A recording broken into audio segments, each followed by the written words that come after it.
Privée de tout rôle politique et militaire, elle relance son commerce et redresse la situation économique en quelques années.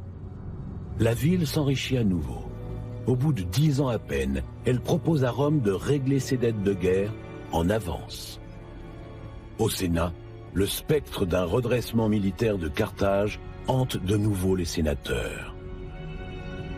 Caton, l'un des plus virulents, ponctue tous ses discours par la phrase « Carthago delenda est ». Carthage doit être détruite. Et les Romains ne vont pas tarder à trouver un prétexte. Contrainte de se défendre contre une agression du royaume numide, Carthage a dû se réarmer. Il n'en fallait pas plus. En 146 avant notre ère, au terme d'un long siège de 3 ans, se joue le dernier acte de cette guerre séculaire. Les troupes romaines pénètrent en force dans la cité en feu. Le combat, maison par maison, est sans pitié. Les rues sont jonchées de cadavres.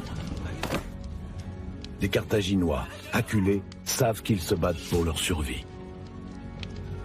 En vain. Pendant 6 jours et 6 nuits, la cité est livrée aux flammes et au pillage. Les survivants sont réduits en esclavage.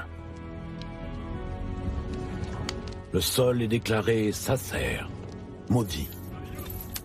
Interdiction est faite à quiconque de venir s'y installer.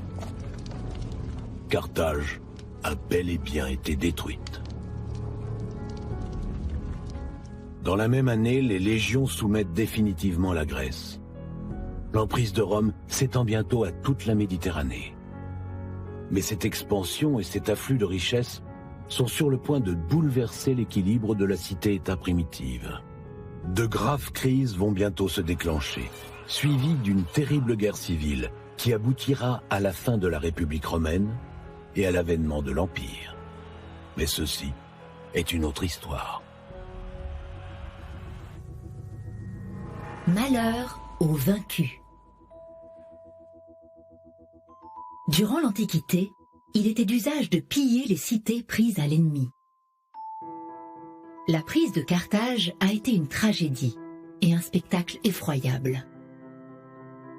Sa population a été asservie ou exterminée, ses archives sont parties en fumée, sa magnifique bibliothèque a été dévastée. Si bien qu'après une existence de 650 ans, on ne connaît presque rien de la cité. Comme si elle avait disparu de l'histoire. Elle ne subsistera qu'à travers sa langue et sa culture qui survécurent dans ses anciennes colonies. La succession des 3 guerres qui ont amené à sa destruction sont aujourd'hui connues sous le nom guerre punique. L'expression punique est latine et non carthaginoise. Ce fait même est révélateur que ce sont les vainqueurs qui font l'histoire. Rome, elle, a survécu à ce siècle de guerre.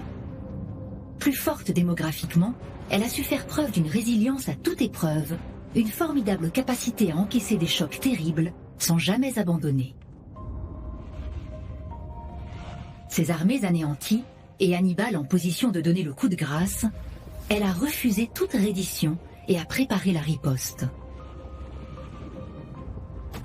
Et de fait, à travers sa longue histoire, Rome semble avoir toujours refusé de traiter sans avoir au préalable assuré la victoire. Là réside peut-être le secret de la réussite romaine.